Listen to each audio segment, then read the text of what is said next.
మీనలగ్నం పుట్టిన వాళ్ళ పిల్లల యొక్క భవిష్యత్తు విదేశాలకు వెళ్ళాలనుకుంటే విదేశాలు సెటిల్ అవుతుంది. విదేశాలు వెళ్ళిన తర్వాత పిల్లలు మానసిక ఒత్తిడి పొందుతుంటారు.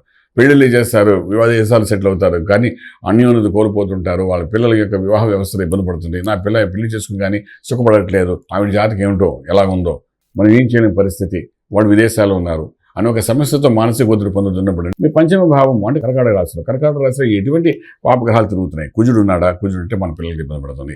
రాహు ఉన్నాడా? మన పిల్లలకి ఇబ్బంది పెడుతుంది. శనీశ్వరుడు ఉన్నాడా? మన పిల్లలకి ఇబ్బంది పెడుతుంది. సో వాళ్ళ ట్రాన్సిట్లో అక్కడికి వచ్చినప్పుడు ఈ మానసిక ఒత్తిడి మీకు వస్తుంది, అదేవిధంగా వాళ్ళకి కూడా కలుగుతుంటామన్నమాట. సో అటువంటిప్పుడు దాన్ని కరెక్షన్ చేసుకోవడం ఏం చేయాలి?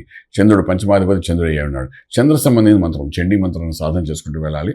అలాగే మీరు ముత్యం మానసిక ఒత్తిడిని బయటపడడానికి ముత్యం ఉంటారు, బసర ముత్యం ఉంటారు. అటువంటి ముత్యాన్ని ధారణ చేయడం కానీ మెడలో వేసుకుని మెడిటేషన్ చేయడం కానీ ప్రయత్నం చేస్తే ఈ ట్రాన్సిట్ అనేది మీ పిల్లలకు కావాల్సిన భవిష్యత్తుని కొంచెం కరెక్షన్ చేయడం, మీ ఒత్తిడి మీ ఒకటి రాకుండా చేసే అవకాశం కలుగుతుంది చెప్పగలుగుతాం. శుభం బియాదు.